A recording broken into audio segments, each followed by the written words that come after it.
muy pocos tal vez no lograron captar en sí lo que era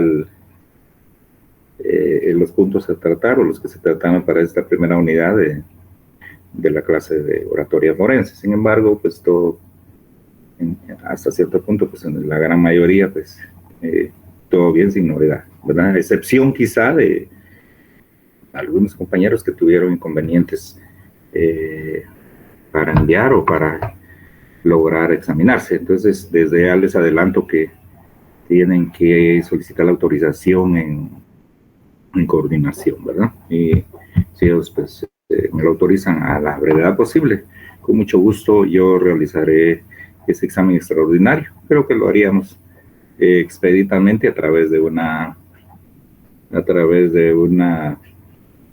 videoconferencia, y esto es bueno también para los que no, por alguna razón no lograron examinarse, para solventar esa situación de su primer examen parcial. El día de hoy iniciamos esta segunda unidad. Pues, veníamos platicando que si una persona, cada uno de ustedes en su momento, pues va a ser un buen orador, va a ser una persona que va a argumentar, ¿no? Bien, Gladys, si es tan amable Gladys, sería importante que pusiéramos silencio gracias, ahí estamos, muy bien.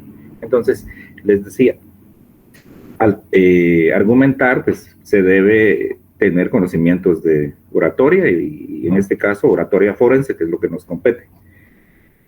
Ya ustedes teniendo conocimiento de la persuasión, la elocuencia, de la retórica, pues desde luego que van a tener mucho éxito en cuanto al manejo de su vocabulario.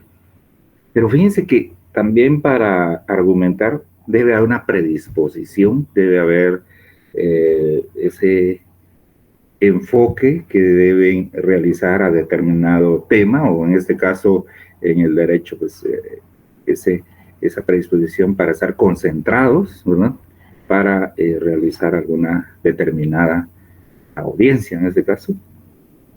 Entonces, para ello pues debe uno pues tener, les repito, una actitud positiva y una predisposición. Entonces, el día de hoy vamos a platicar en cuanto a lo que se refiere al tema de la autoestima.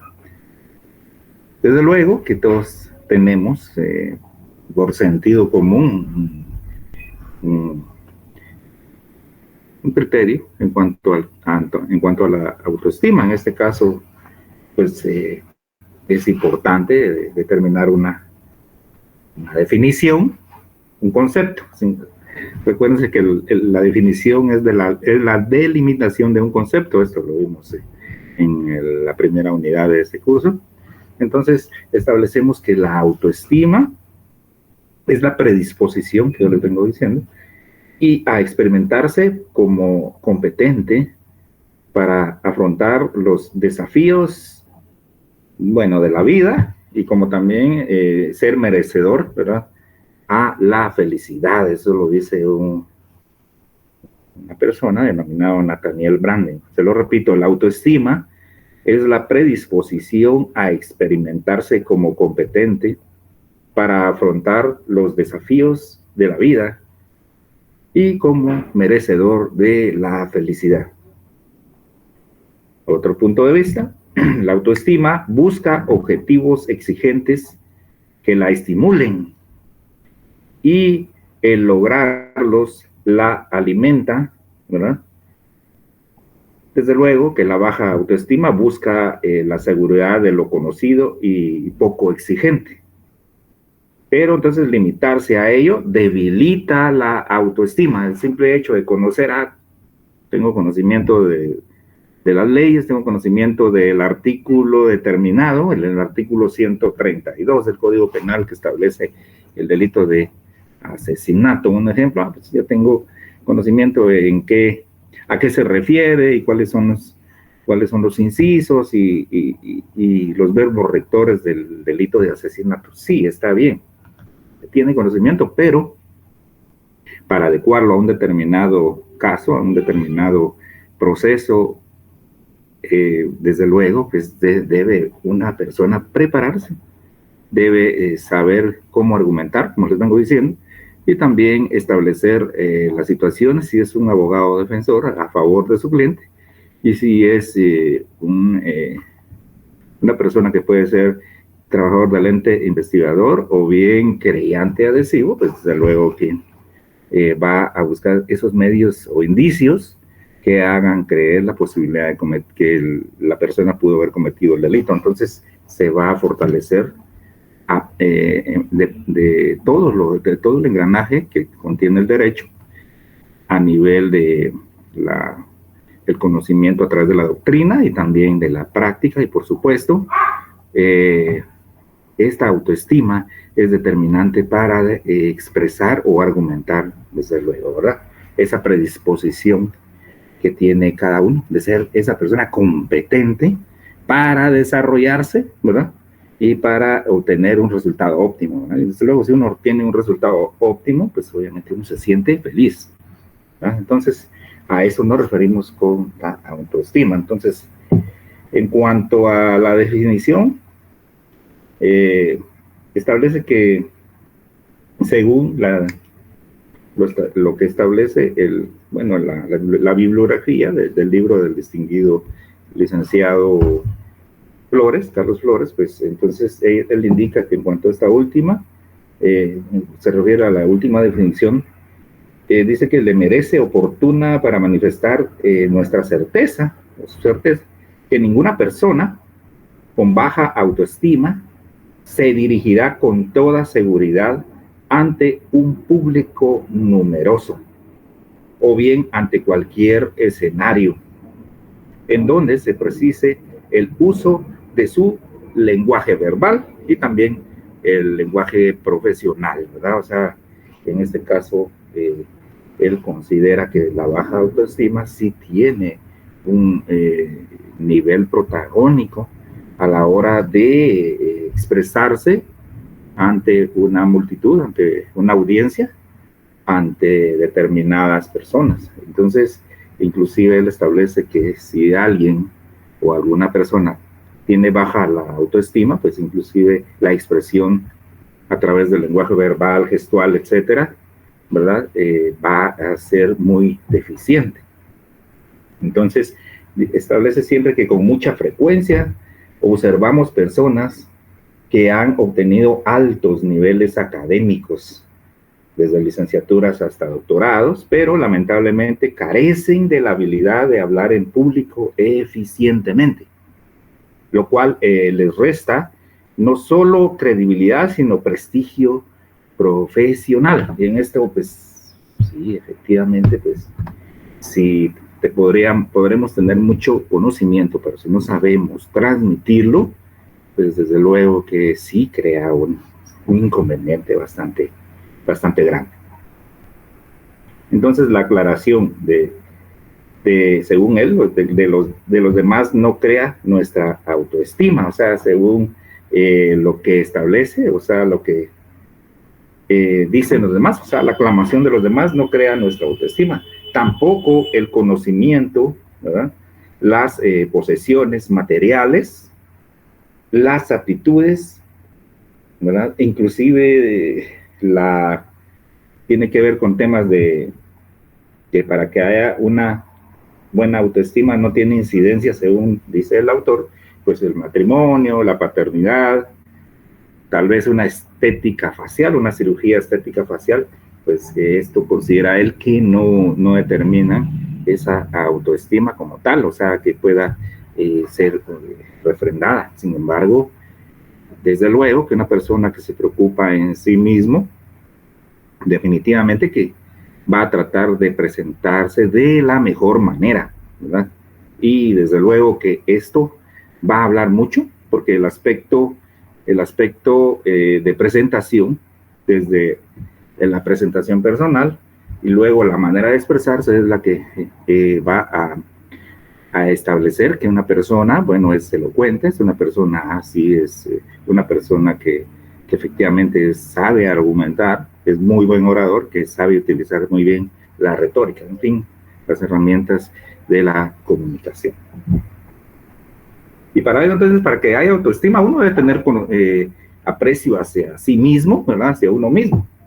En este caso, el significado más importante de la autoestima es la confianza en sus propios procesos intelectuales. En consecuencia, la confianza en su capacidad de aprender, de juzgar y también de decidir. Esto es en cuanto a esa confianza en sí mismo. También las personas que están felices consigo mismas de ser como son, obviamente, que confían en sí mismas y que están en paz con sí mismas, son libres emocional y psicológicamente para acercarse a los demás con un espíritu, bueno, según dice el autor, con un espíritu benevolente, ¿verdad? Otro de los incisos establece que quienes tienen una autoestima positiva tienden a generar cooperación, entusiasmo compartido, obviamente es entusiasmo compartido y consenso más fácilmente que aquellos que dudan más de sí mismos. Bueno, los que dudan más de sí mismos, pues hasta luego, desde luego que son inseguros y piensan en términos de un modelo de relaciones humanas de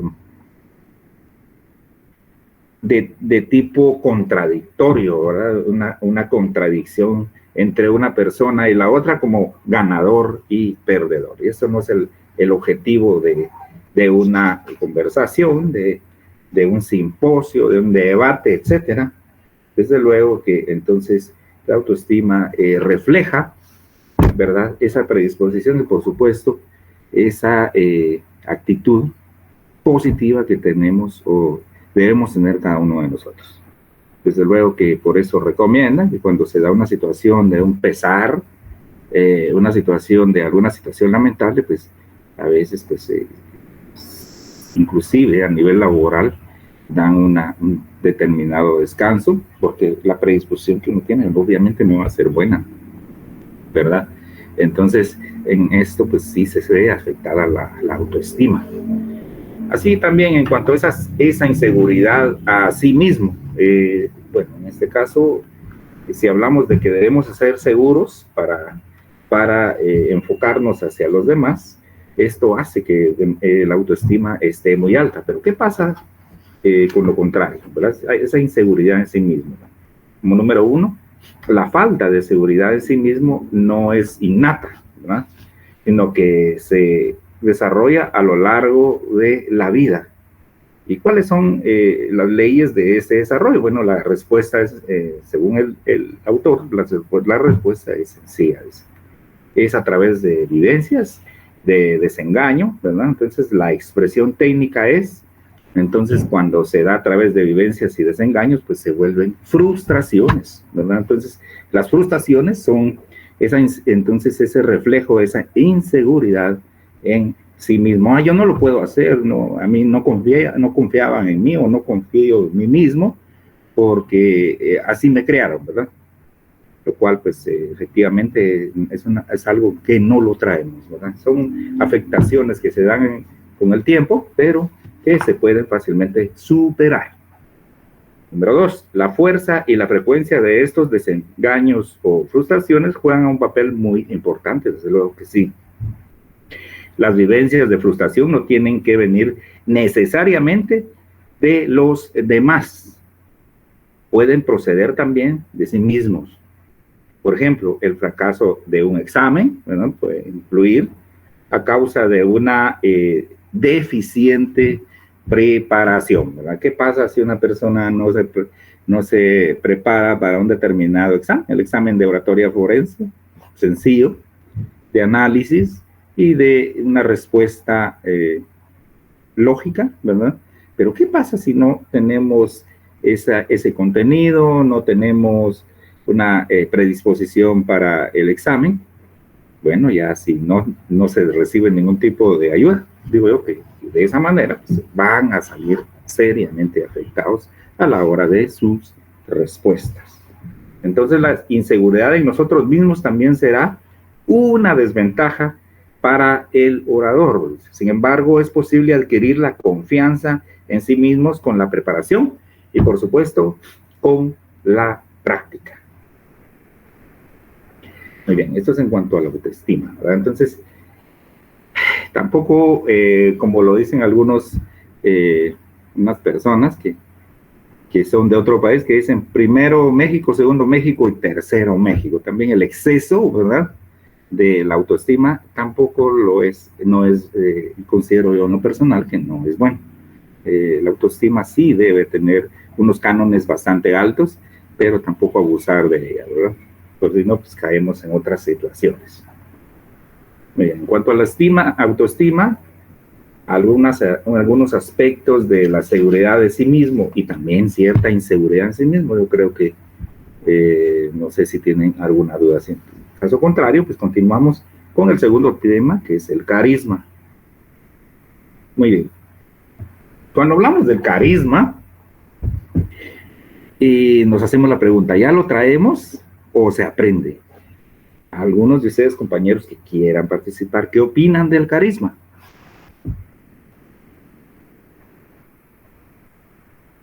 Les escucho. Buenas noches, licenciado. Buenas noches, licenciado. Un gusto saludarlo. Gracias, igualmente. El carisma yo creo que ya es algo innato, licenciado, que viene cada persona con ese aspecto de la vida, de poderse expresar. Y muchas veces lo podemos ver incluso en los hijos, ¿verdad? Siempre hay cualquier tipo en este caso, pues, al tener 3 niños, por ejemplo, cada uno tiene un aspecto de su vida o un carácter muy diferente y alguno sobresale más que el otro. Alguno es un poco más retraído quizá y el otro tiene un carisma diferente. Y entonces yo creo que es ya algo innato del ser humano. Pues viene uno con él directamente, ¿verdad? Es mi opinión, licenciado. Gracias. Buenas noches, Lick.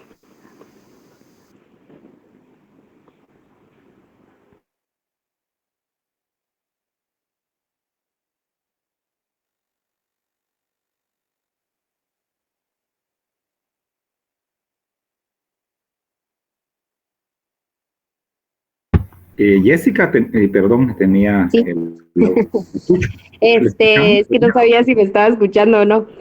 Considero, licenciado, con respecto a la pregunta que hizo, considero que ambas. O sea, sí hay personas que pues nacen con la misma y otras que conforme a los años, conforme se van preparando, conforme van madurando, van estudiando y demás, pues lo van desarrollando, aprendiendo o posiblemente hasta descubriendo, ¿verdad?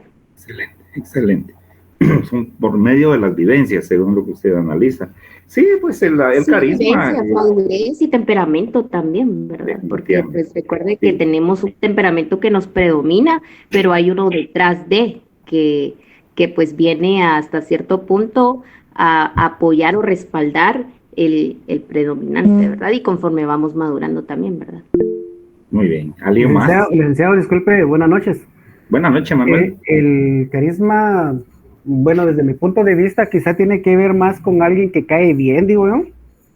Oh, interesante, interesantísimo. O sea, hay gente que tal vez solo con Tiene empezar a hablar, y solo con empezar a hablar, mire, yo no sé si, pero yo tuve un compañero, mire, él cualquier tontera, cualquier cosa que decía, solo con que él estuviera en una reunión, por ejemplo, cuando celebrábamos, nos celebraban el cumpleaños así de los compañeros del mes, con que él estuviera, la reunión era amena. Las veces que no estaba él, las reuniones eran aburridas. Entonces yo pienso que, o sea, según mi punto de vista, yo pienso que tiene que ver mucho también el que una persona sea agradable. Excelente, muchas gracias, Manuel. Excelente. Bueno, ya ser carismático, desde luego que conlleva también a tener alguna situación de liderazgo, ¿verdad? Eso ya lo veremos más adelante. Muy bien. Bueno, yo defino con todo respeto, yo no soy tendencioso, conste, no soy tendencioso, pero según mi análisis personal, pues hay una persona que ya lo trae, según me estaba diciendo el compañero Rosales, ¿verdad? Y ahí pues Jessica estableció ya más a fondo la situación de que podría ser aprendido y usted también Igual Manuel me especificó su punto de vista en cuanto a una persona que tiene carisma, como en una reunión, si hace falta a esa persona, como que está un poco apagada esa reunión, o él motiva para reflejar eso hacia los demás. Bueno, con todo respeto, Leo Messi ya lo trae a nivel futbolístico, pero hay alguien que lo aprendió y no creo que sea menos jugador que Leo Messi, y lo es Cristiano Ronaldo. Esa es la diferencia, podríamos adecuarlo muy bien. Puede alguien traerlo, pero también puede ser aprendido. Entonces, según el análisis, que coincido totalmente con el autor del libro, pues él indica que las raíces la definen como, al carisma la definen como un don de Dios, ¿verdad? Es un don de Dios, o sea, que ya lo traemos, ¿verdad? Para otros, o sea, si analizamos para ciertos pensadores ya más contemporáneos, pues es querer a las personas porque se preocupan de ellas, de su bienestar, de conocer y satisfacer sus necesidades, ¿verdad? De dar lo mejor de sí mismos al servicio de los demás, según el análisis. Pues entonces aquí se dan los dos aspectos. ¿Es un don de Dios porque ya lo traemos? ¿O bien es aquella persona que se preocupa por los demás, ¿verdad? Que está al pendiente de estas personas y trata de satisfacer sus necesidades de la mejor manera? Sin embargo, hay diferentes clases, hay ciertas 3 clases de carisma, los vamos a ver en un momento, pero entonces es indudable que la persona que posea cierto tipo de carisma nos cautivará al presentarse a pronunciar un discurso, una charla determinada, ¿verdad? En tal virtud, es imprescindible que definamos que el carisma puede ser adquirida. Claro que sí, puede ser adquirida también. Licenciado. Juan Francisco, lo escuchamos. Sí, gracias, licenciado. Buenas noches. ¿Me escucha bien ahí? Sí, claro que sí. Lo escucho bien. Ok, gracias. Fíjese que yo pienso que el carisma es un talento. El talento generalmente es algo que nosotros ya traemos con nosotros. Muchas veces, como lo dijo una de las compañeras que me antecedió, no lo conocemos, no lo identificamos o no lo hemos descubierto. Claro, sin embargo, reforzando un poquito lo que usted mencionaba, por ejemplo, John Maxwell escribió un libro que se llama El talento nunca es suficiente. Eso quiere decir que muchas veces nosotros, cuando tenemos un talento, creemos que es suficiente para darlo por sentado. Y él sugiere que todo talento es moldeable y que hay personas que no tienen el talento, tal y como usted puso el ejemplo de los futbolistas, que lo crean a sí mismos para beneficio propio y de las personas que le rodean o que le puedan escuchar. Entonces yo creería que el carisma sí es un talento, es un don que Dios nos ha dado, es algo innato, pero que también pueden crearlo o formarlo las personas que así lo deseen con la disciplina necesaria.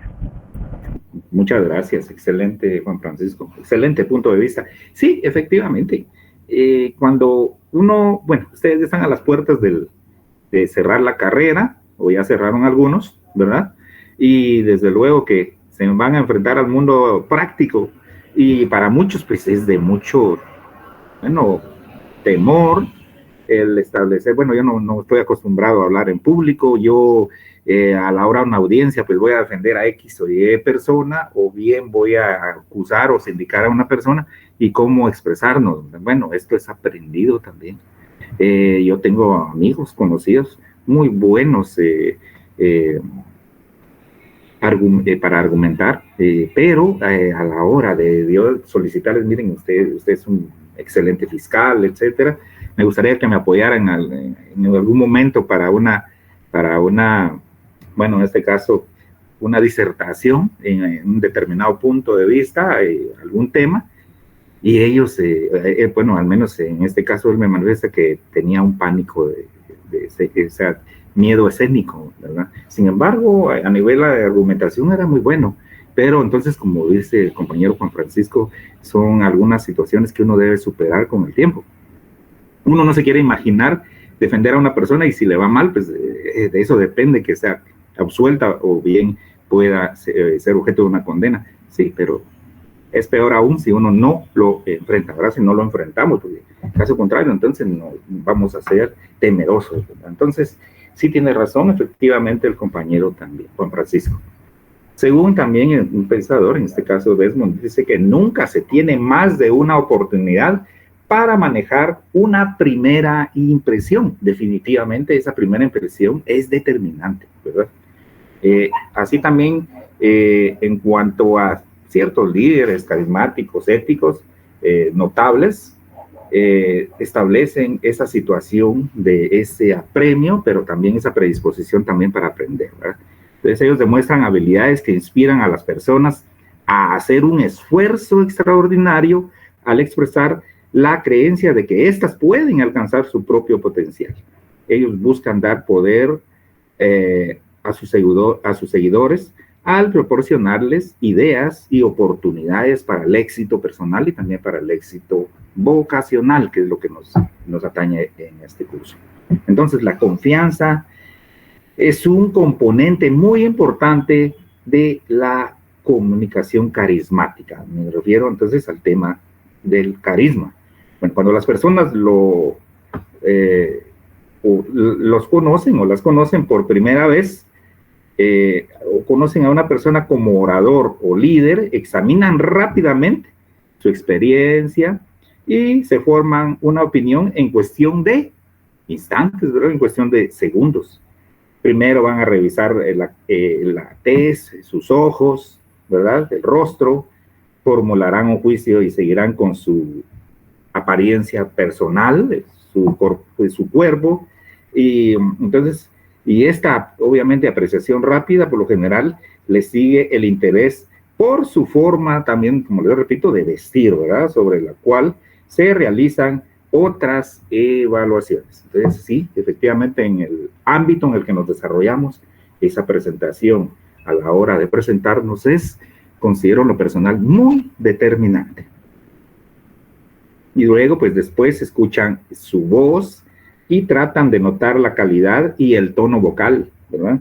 Si usted se ajusta a sus categorías y recibe su aprobación, entonces tal vez ellos decidan escuchar qué les está diciendo, o sea, qué es lo que usted está transmitiendo, ¿verdad? Entonces, efectivamente, una persona que tiene carisma es una persona no solo agradable en su presentación visual, sino que también es agradable en su presentación vocal, ¿verdad? O sea, la manera de expresarse. Hay 3 tipos de carisma, según el programa, el autor del libro, pues hay 3 tipos de carisma. Está el pseudo carisma, número 2 está carisma situacional, y también está el carisma genuino, en este caso el primero. ¿A qué nos referimos con el pseudo carisma?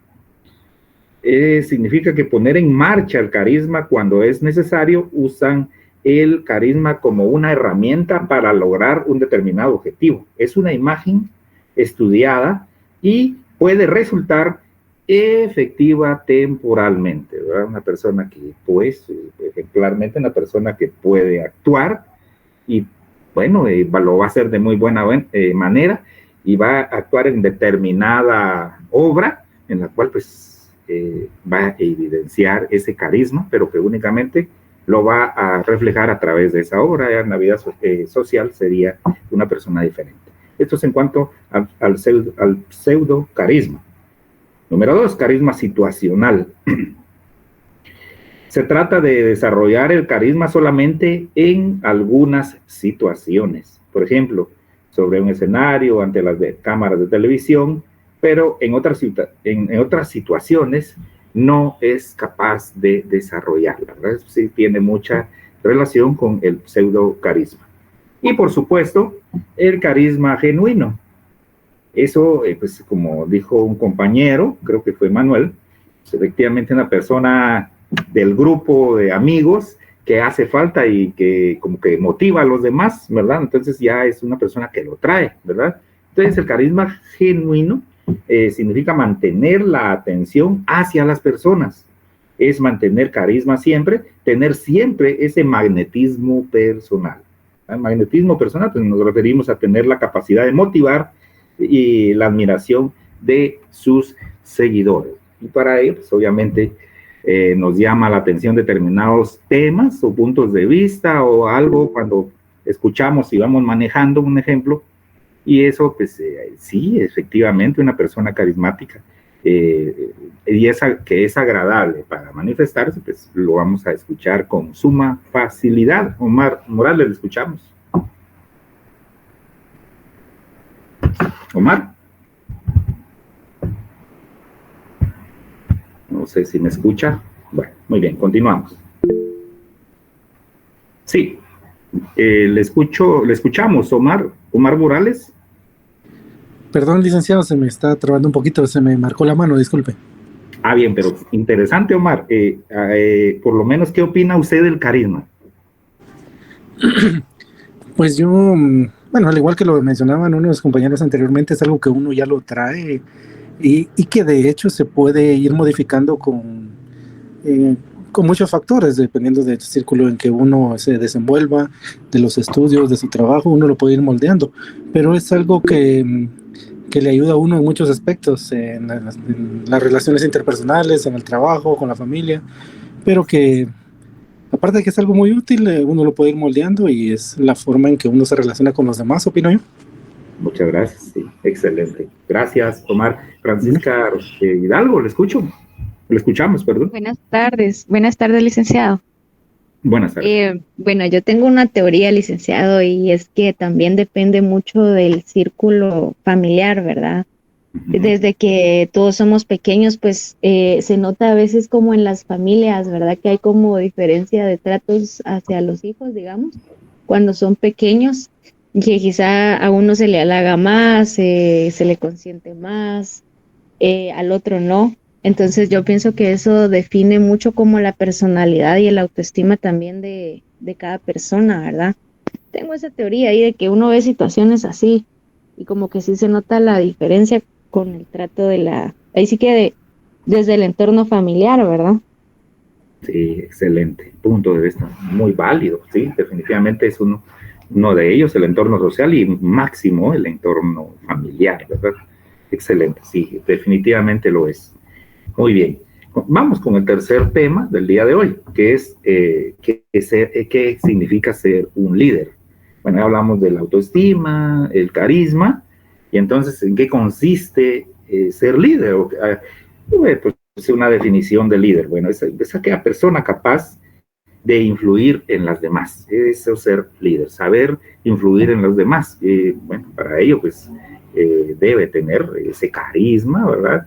Y un control de esa autoestima que sea óptimo. Entonces, sí, efectivamente, es esa persona capaz de influir en los demás, puede y define a una persona que es líder.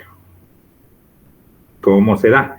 Bueno, hay tal vez por situaciones o posiciones jerárquicas, puede ser una de ellas. Por ejemplo, el liderazgo, pues no tiene que ver con la posición que se ocupe, pero, sin embargo, una persona que uno tiende a conocer y que se encuentra en determinado puesto, pues ya ya se le debe bastante respeto, ¿verdad?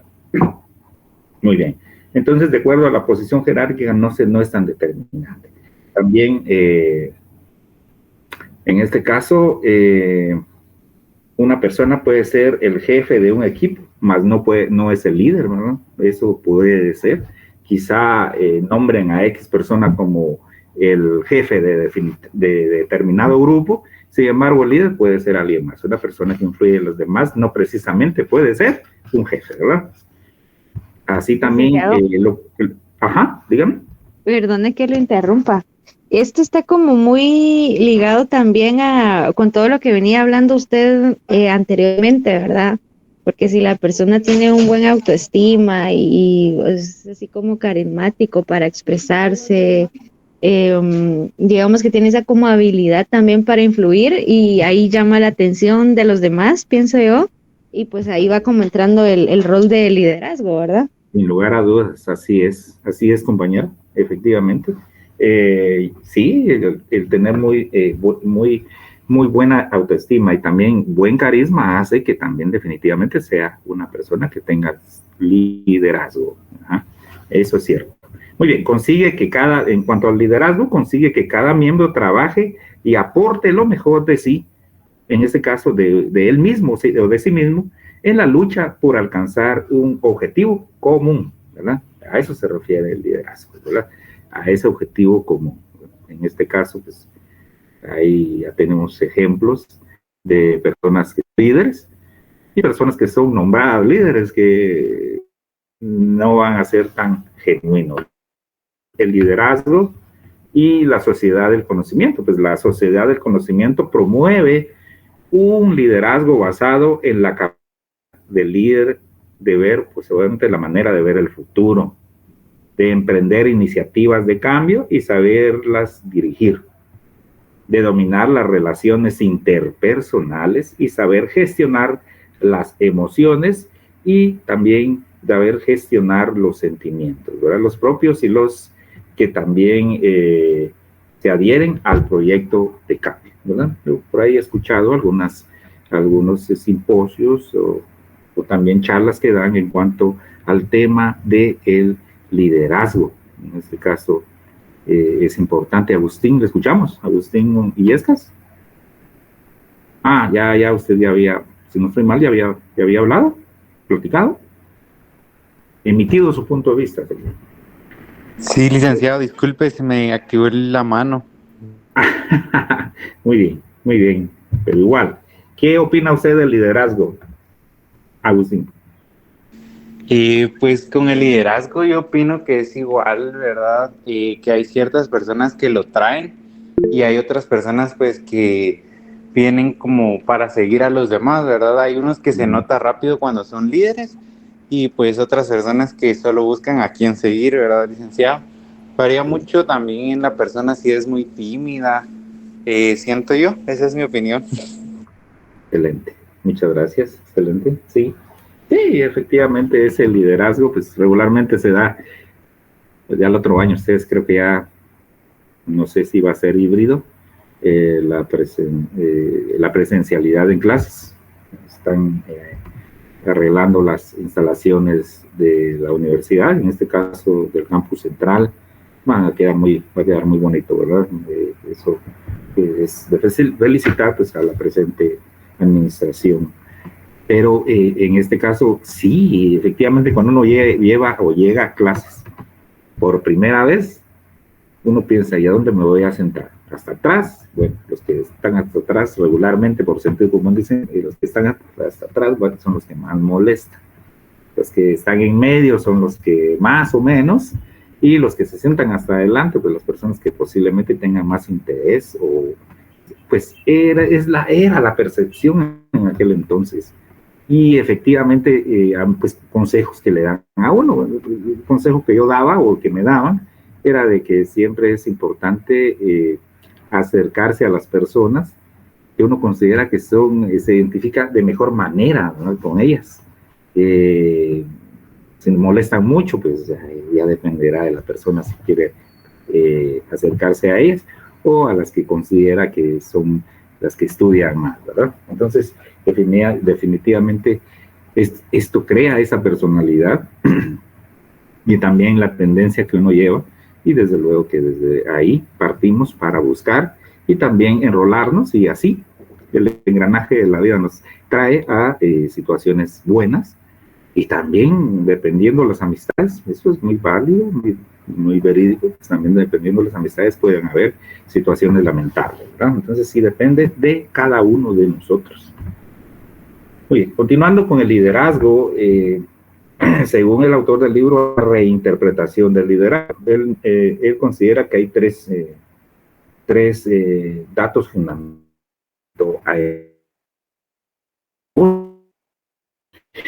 El valor de la gestión del conocimiento para las organizaciones, según él, número uno. Número dos, que aportan los líderes ante una sociedad lenta. Entonces, lo que él considera como una reinterpretación de ese libro. Existe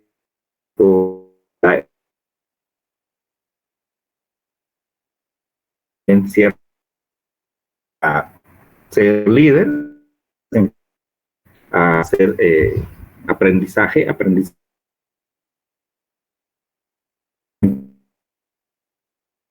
Veremos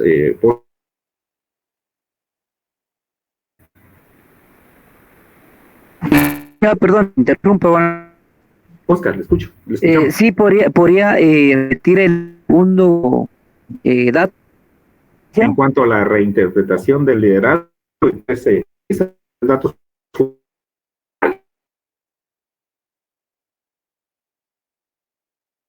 Número 2, la confianza que aportan los líderes ante una sociedad turbulenta. Y también, número 3, ese cambio que no. Estos son los 3 fundamentos de la reinterpretación.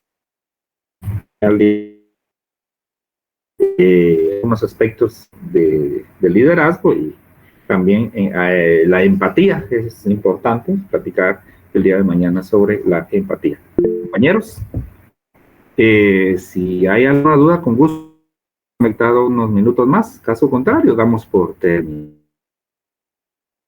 la colaboración.